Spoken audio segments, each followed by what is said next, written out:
Ladies and gentlemen, welcome to today's Fair Game podcast. Today's guest joins us from Kearney, Nebraska, where she's the assistant manager of the Buffalo County Fair. Andrea Peachey, welcome to the show. Thank you. How are you? I'm good. I'm really good. I'm glad we could get you on. Yeah. I was looking at your profile there. I guess in addition to Fair Life, you are also quite the busy fitness instructor. What's going on with that? I am. I teach 3 to 4 classes a week at the YMCA here, and I teach a strength training class. I teach body pump, and I do like a soul fusion class and bar. So I'm very busy. Wow. So you were definitely into the fitness thing. I probably need to get back into the fitness thing. I'm still trying to lose my COVID 20. It's down to about the COVID 18 now. Hey, 2 pounds is So two something. two counts, right? I wish it was the other way. I wish I only had 2 pounds to Right. go. So talk to us. Buffalo County Fair out there in Nebraska. It's in Kearney, which amazingly, first time I drove through when I went to go do the Nebraska State Fair many years ago, I Mhm. mispronounced that it was Kearney because that's kind of what it looks like. A lot But of people mispronounce. Yep. it's Kearney. Carney. So tell us about your fair. What are the dates? What's your attendance look like? All that kind of stuff. Yeah, so our fair is July 24th through 29th this year. Typically, we're at the end of July. Our theme this year is Meet Me at the Fair. So it's everything you can think of where you could meet at the Ferris wheel or at the concert or in the pavilions. And so just kind of a fun play on words there. We get about 55,000 that come through our fair. Some of those are repeat people, just with our 4-H and FFA side of families and kids. But yeah, generally we have a pretty good attendance. Excellent. What can guests expect from the 2024 fair? So we have several events coming back. We several years ago started our girls' night out, which was like a pop-up shop with all of our indoor vendors in our now newly air-conditioned exhibit building. And so you can come do like a yoga class and then do some shopping with your girlfriends when you're done with that. So it's just kind of a fun event to get people out into the community and to come to the fair on our kickoff night. And so we have our girls' night out on Wednesday, and then we have our special needs day that we've been doing for about 7 years now. It's been very successful, just providing a day at the fair without sound and lights. And just it's like a 2-hour time slot that if you have any sort of disability, you can come out and enjoy the fair and just kind of have your own fair to attend. And then we have a 38 special on Friday night, and Cole Swindell is on Saturday night, and then we have our Wow. Dunk Derby. Yeah, so we have some great concerts lined up this year. Last year we had our highest record attendance with our John Party show, so that was kind of exciting and to see that happen. Cole should probably pull a pretty good crowd for you guys. Yes. It's interesting. Last time I actually saw Cole Swindell, he was at Nebraska State Fair. I want to say 2018, maybe 2019. Yeah, I think that's right. And I was performing there with one of my acts, and this little girl was waiting outside his bus where his bus had pulled in. They had it roped off, right? And this little girl was like, I want to meet him, but I guess he wasn't doing any autographs or anything like that at that point because it was sound check time, right? It's like get Right. him in, do sound check, get him back on the bus until the show. And he he gets off the bus to go in to do sound check, and the security guard that's standing right there goes, just so you know, that little girl's been waiting for an hour just to say hi to you. And he turns That's around and he awesome. waves at her, and she gushed and gushed, and um so he goes in to do sound check, and I want to say it wasn't even 30 seconds later. He comes back out and he goes, let me get a picture with you before everything gets crazy. Oh, So that's awesome. took like 2 minutes with her to talk to her, sign an autograph, took a picture with her. Super nice dude. So I'm guessing he's gonna crush when he goes to Kearney Yeah, because we're he has a excited. huge following in Nebraska. Like people love him up there. Yeah, and he's a great performer, so it's going to be a good summer. I'm excited. Yeah, for sure. Now Kearney's a small town there on the Platte River. What's your attendance or not attendance, your population there? Because I'm guessing it's a fairly small town. So Kearney itself is about 35,000. Yeah.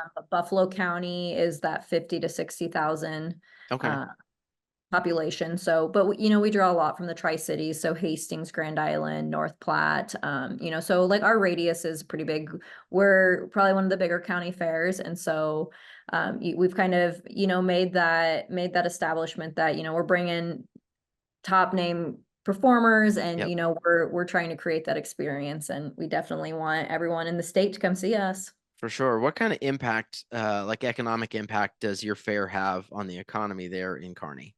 So our carnival alone comes in. They're based out of Texas as Heart of America shows, Okay, and you know they're spending money on fuel, and they're eating in the community, and so you know just the carnival themselves are, you know, spending money there. But then hotels and restaurants are typically full and close to full on our week of the fair, just with people coming from, you know, out of that hour radius, and so you know that's exciting. We are working with our Visitors Bureau to do an economic impact study on our fair, just to see, you know, what is that bringing to Kearney, and where are people going when they're here and when they're leaving the fairgrounds. And so kind of rolling that over into some of our year-round events too, because I mean we're pretty busy, you know, our calendar's full except for generally Christmas and New Year's type of deal. And so it's exciting to be able to have that relationship with the Visitors Bureau to want to understand who's coming to our community and how we can better serve them. sure. It sounds like that's a partnership that'll give you really good data for the future with the fair. Absolutely. How did you come into your role there in Kearney? I mean, honestly, like I just applied for the marketing director position 9 years ago, and I've been there ever since. And, you know, I found my passion and, you know, what I wanted to do with my career. And that was the fair world. And, you know, fair people are different people. You know, we build these great relationships, and, you know, it's been really good. And so that's kind of how I came into it. And I've grown in the industry. I've gotten really involved with some of the different committees and organizations and some of the educational pieces of it. So, Sure. If another young person was coming up in the industry and they were looking to have a career like yours and work in that type of position, what kind of advice would you give them? you know, take the leap. Figure out, you know, the fair world's not meant for everybody. You know, it's long That's for hours, sure. early mornings. It's you're on call 24/7 a lot of times, you know, during that week to 10 days. When you're running the fairgrounds year round, you know, you have that. But you know, so those young people coming into it, like learn the industry, talk to those mentors, and find who those people are in the industry who have been doing it for a long time, and you know, remember why you created it and why you got into it. Yeah. Like one great thing that I've really loved about being in the fair industry is like creating those events for people and knowing what I'm bringing to the community. I don't like to be in the front of things. I like to logistically be in the background and Mm. know that, you know, we're putting this on and we're running this event, and it's gonna work, and I've had some crazy ideas that most of the time they work, but you never know. Sometimes they do, sometimes they don't. Right? I I have a think, couple board members who think I may be a little off my rocker sometimes. well, I mean, aren't we all? Look at what we do for a living. I mean, Right? we take essentially an empty parking lot or an empty field of some kind, and all of a sudden we make a miniature city for 5 days or 10 days or God knows some, 5 weeks at a time, Right? and we just roll Go like with that. it. I mean, Mhm. I like the advice though to just take the leap, to go for it. I think, one of my favorite things to say is to fail faster. I think a Mhm. lot of people get so hung up on, especially when they're young. And I remember even myself in my early 20s, I didn't want to mess up. I wanted to do things right. And it's like Right. the your greatest success is on the other side of that failure. So like put yourself out there. If it doesn't work, so what? Go do something else, figure it out. Yeah. Figure out Uh how to fix it, how to change it, how to make yeah, it work.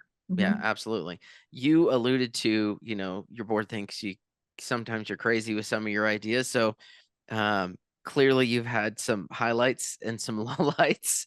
I Can you have, talk yeah. about some of the highlights and lowlights of those crazy ideas? Yeah, one of our events that we've been doing is our special needs day.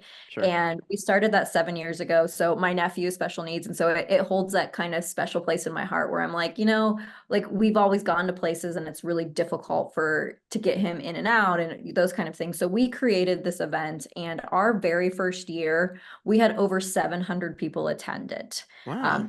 It was a free event. We had people, like organizations from North Platte, York, Lincoln, like bringing buses in, driving in their clients because there was no other place in the state that offered a free day for individuals. And so that has probably been one of my biggest highlights. I think when I first presented it, the board was like, well, we don't know what kind of attendance we're going to get. We don't know what's going to happen. And, we thought we'd maybe get a couple hundred local, and it ended up being, one of the best talked about events that we had.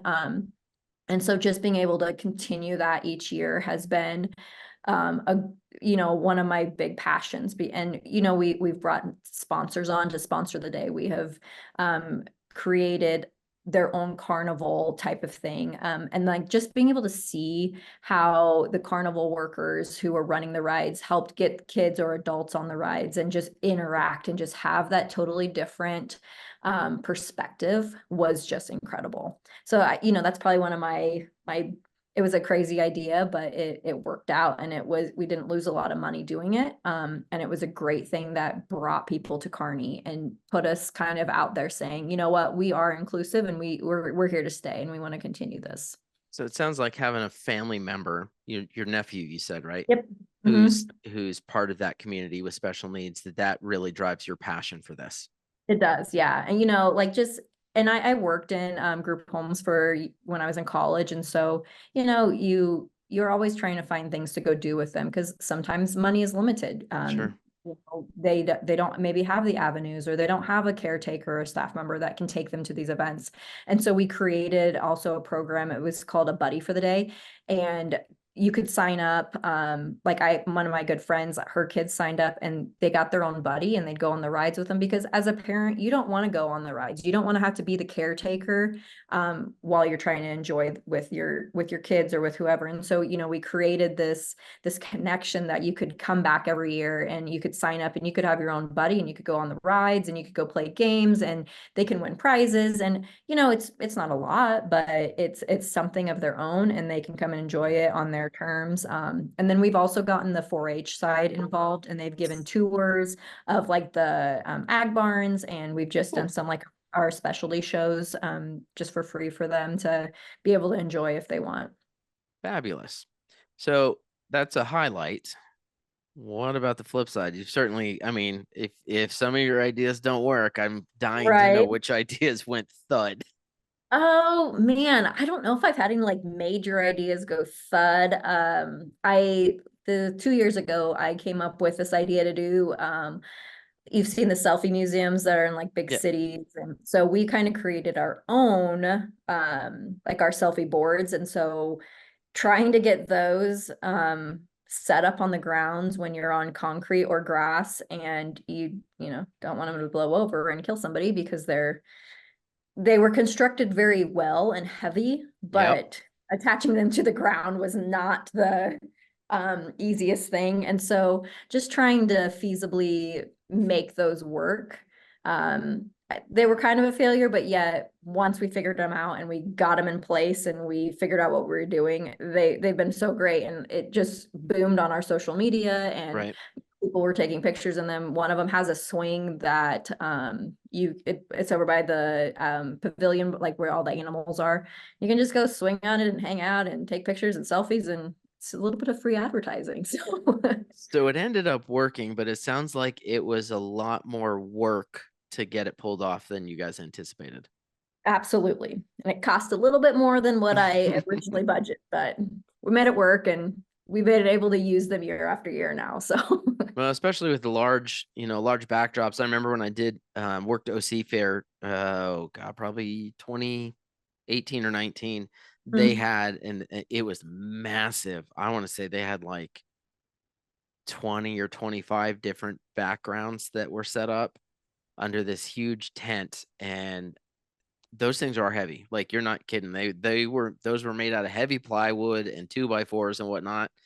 You Yep. better anchor that, because if something, all it takes is a kid to run into that the wrong way, and then you got real trouble. Right. Or a weird Nebraska storm that randomly rolls through and you come the next morning and everything's blown over.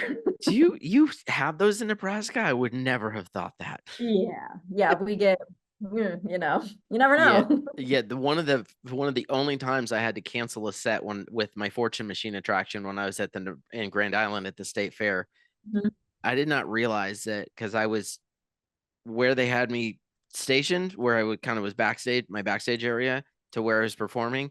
I didn't realize you should not walk next to their arena, their coliseum, Oh, because mhm. the wind, if I'd walked out down another aisle, I'd have been fine, but the wind channels off that building like, whoa. I nearly lost. I'm pushing the box at the fortune machine out there, and I'm like losing it. I'm like, Right. yeah, I'm gonna hold off because I don't want this thing to blow over on what with me in it or on a kid. Right. But yeah, it Little dangerous. turns out y'all out there in Nebraska do have some wind blowing every Uh-huh. now and Yeah. then. So it feels like our industry is one of those industries we got to be eternally vigilant in exposing people to what we do and building loyal customers for life. What steps does your fair take to attract younger audience and retain older audiences?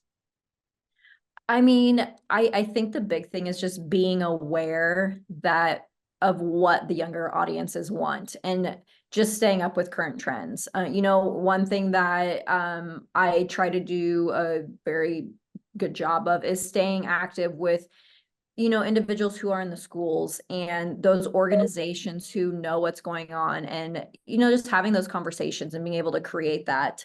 And so then on the flip side, keeping that older generation, I think it's important to be able to keep some of those traditions, but yet acknowledging that traditions are changing and our Yeah. world has changed a little bit. And so, how we advertise and market things are going a lot more digitally. And so how do we continue to, fine tune that? And so it's I don't really have an answer on that except finding that balance and just really making sure I have those connections and continuing to build those relationships in our community and in the fair industry of, how are other places doing it and, just staying active with that. And so, I'm involved in a couple different organizations that just really hone in on making those connections. And so that part I would say is how, we keep both of those audiences and then just being aware that you have to keep them both because they're both still very active. Yeah. Yeah, for sure. If you could snap your fingers and improve one thing about your fair, what would it be?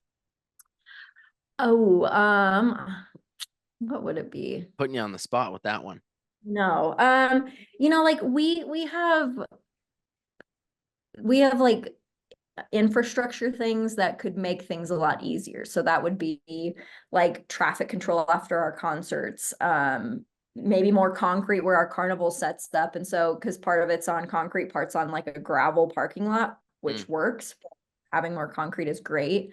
And then, just keeping in mind like some of the drainage issues that we have around our tie out barns and different areas like that. And so I think those are three like really key things. And then potentially having like a permanent camping spot. So we have recently done a master plan that looked at some options. And so being able to put a permanent grounds into where our carnival could camp, or we could have, other people who are attending our fair. Cause right now we don't offer any camping because we mm, just don't have the space for it.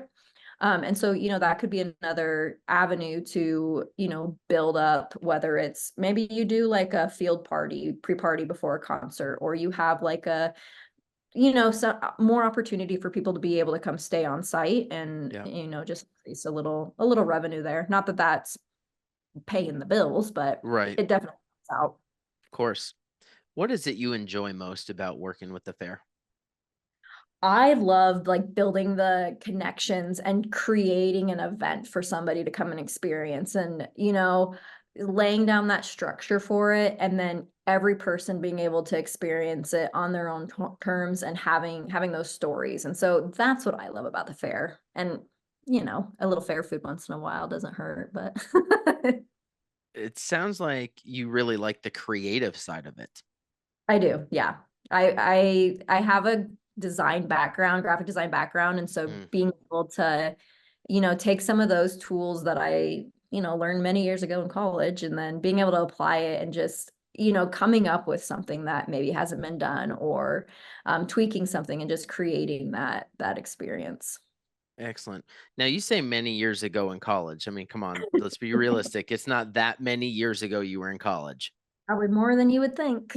More than I would think. Well, Uh-huh. it's been 24 for me, so I'm coming up on yeah, not 10 years, that's for sure. not 10. Yeah, it's been I'm 45 this summer, so it's been a minute and I don't miss it. Have you ever wondered, like, if you could go back and relive one day of your life over and over, like in Groundhog Day, like what day would it be?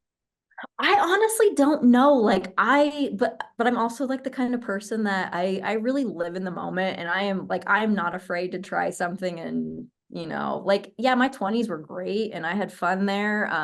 30s aren't bad. So I don't know. I don't have that's a loaded question. I don't have a good answer for you on it because I like to think that I live pretty wildly now. Yeah, I heard this question a week or so ago on Instagram. Like I'd flipped it and it was one of these videos that was like, if you could do this. And I Mhm. was like, that's an amazing question. I'm putting it on the podcast.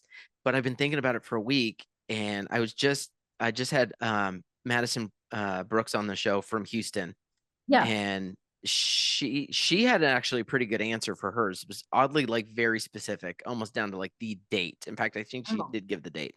And yet I'm still sitting here going, I don't know if there's a single day that I could live over and over again, but there is a series of like memories that I have this whole yeah. collage of memories that I'm like, if I could just package those in a day, and they're not all good memories. Some of them are rough memories. Right. But that's where I'm But like, they're fun ones. yeah, I mean, I don't know, maybe I'm a little practical in that I recognize that what makes the good memories so good is the context of what the bad memories were. So Definitely. there's a balance. Like if everything's good, then nothing's good, you know. Yeah, you're living in a not a reality. It's a yeah. So I was telling Madison, I think of just off the top of my head, even though I don't think it would be the date. My wife and I had met working on the Disney College program in 2000, and Mhm. the day we left the program, she went back to South Mississippi, and I went back to Eastern New Mexico to finish school. That was like brutally difficult because I knew I'm like, I found my person. This is it. I Right. like, she's the one I want to be with. And I've got 2.5 years of college left. And yet I told Madison I would relive that day because there's not been a moment since that I was so resolved and so determined and dedicated to figuring something out. That was it. That was the moment that I was like, all right, got two and a This is half years. happening. How are we going to manage this? So Mhm. that was that. I'll be honest, my light just shut off in my office. So one I second. just, yeah, it's funny. The things that happen on this podcast, like all of a sudden the light just got dark. Right. Yep. Are they on I don't have are to they make on the motion timer. sensors or something? Like, Yes, it's very annoying. so you got to like every 5 minutes, like wave your arm all crazy and be like, I'm Yep. still here. Yeah. Yeah. So, switching back, I guess, to the industry for a little bit, getting to know you a little bit better. What has your time in the fair industry taught you about yourself?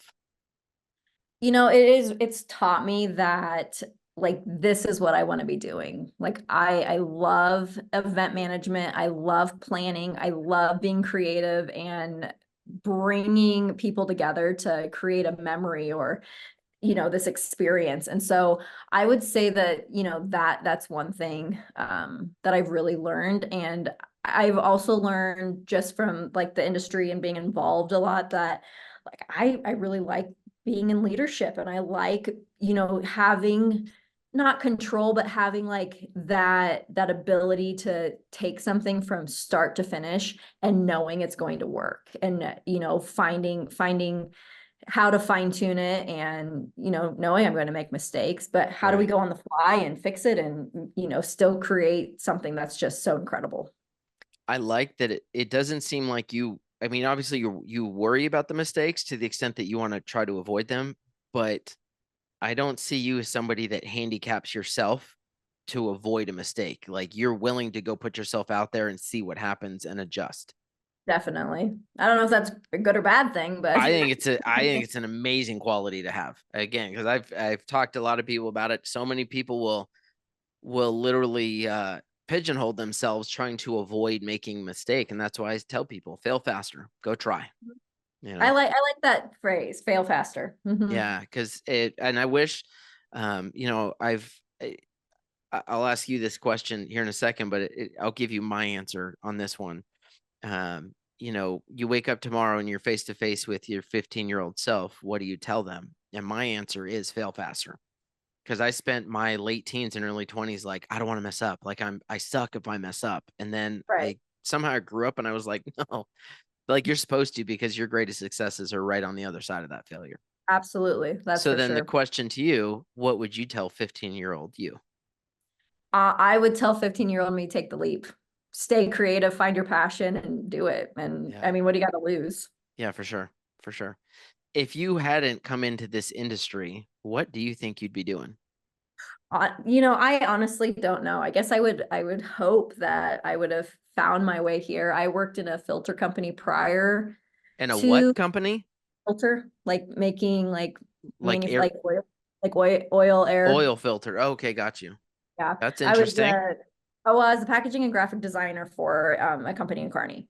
And so I was there for 7 years and I was bored. I had a design background and I thought I was going to be this like graphic designer and do all this stuff and I was just copy pasting. And so, when this job opened up at the fairgrounds, I applied knowing I didn't have a ton of experience. But I like to think I'm a pretty quick learner. And so I came into it and, so I don't really know what I would be doing if I wasn't in the fair world. I, who knows? If it's what you've known here for a while, like I've thought about that question for myself. What would I do if I wasn't an entertainer? And I'm like, I don't know. Like maybe in another life I'd be like a doctor or something, yeah. but boring. I mean, I could see once I retire just like scuba diving the rest of my life away, but uh, f- I don't know. I love what I do. You know, I like to say that with what I do as an entertainer in this industry, I actually get paid to travel. I See, get there's paid to something wrong with travel. that. Yeah, I get paid to travel all over this country, and then just fairs ask every now and then that I stop for 5 or 10 days at a time and entertain their guests, and then I'm back to traveling. So, Mhm. I like it. uh, I think that's great. what's something that like people wouldn't know about you? Do you have a hidden talent? Yeah, like I want to think that I'm like super like edgy and have some secret talent, but I don't know if I do. Like, I guess one of my talents, and I've kind of talked about it, is like I love teaching fitness classes, so Hmm. I'm totally into that. But like, I'm super crafty and DIY and will like on the side do random projects that you're like, like the selfie museums that I made. I made all of those, so I did them all, and it was just that. I did So not you build built them. all the backdrops and everything? I did all of the designing of them. Like it The was my idea. designs. Yeah, and we had a guy come in because them putting me in charge of the power tools probably was not the smartest or cost effective. So Well, man, you and my wife got to team up because, like, my wife she's an assistant principal for an elementary school. She's been in education her whole career, but her side hobby is making stuff with wood. Like, she has become this little woodworker. She's got all these tools in the garage. So maybe you design the stuff and she can build it. I'm down. Count me in. We'll start our own Etsy shop. Oh my God. Don't. No, because she'll do it. She'll be full on with Oh. that. Wow. Well, we've been on here for about 30 minutes. Why don't we go ahead and start wrapping things up here with the little speed round? Okay. And I'm going to ask you 4 or 5 questions, and we're going to get your best answer. Are you Okay. ready? I am ready. All right. You mentioned earlier fair food's kind of your thing. What is your favorite fair food? I love myself a foot long corn dog, fresh, right out the fryer. Nice. Favorite music act? I would say it's 30 Seconds to Mars. I have this like secret obsession with rock music, and in another life, I'd be like a total rocker. 30 Seconds to Mars. What was their big hit? Was it The Kill? Is that what they're Was that I think them? so. Mhm. Jared Leto's their lead singer, and I just think he's amazing. Yeah. Yep. That's it. They're pretty Mhm. good. You can have dinner with any person in history. Who would it be? That's I don't have a good answer for that, but I'm gonna go with like a Larry Bird kind of guy because I think that would just be great. It would just be so fun. What would you ask him? I don't know. Tell me about your life. I watched a lot of his I played basketball in college for a couple years and in high Okay, school, so it's like my sport. And so we always watched like pump up videos before Larry Bird was on it. He was on the highlights. got it. A movie is made about your life. Who plays you? I'm gonna go with like Heather Graham. That's funny that you say that because like I look at your facial structure and your blonde hair and your eyes and I'm like, she kind of does look like Heather Graham. That's Yep. exactly it. You would have damn near a twin I on know. the screen if she played you. That's amazing. Well, listen, I've enjoyed visiting with you today. I Great. know you're super busy and you got to get going. But before you go, where can folks connect with you online and learn more about the Buffalo County Fair? So you can get on our website, buffalocountyfairgrounds.com. It should have all of our stuff on there. You can add me on Facebook and I'll add you back if I like you. Um, I love your honesty. so yeah, and then I mean we're active on all the social channels, and so yeah, get a hold of me. I'm happy to talk through ideas or brainstorm and do whatever. And that includes fair ideas or fitness ideas. Any ideas, fair, fitness, food, I mean all of it. Awesome. Andrew, thanks so much for being with us today. To our listeners, we appreciate all of you. Thank you for sharing, liking, and commenting on the videos and everything online. We'll look forward to being with you next week. Bye bye.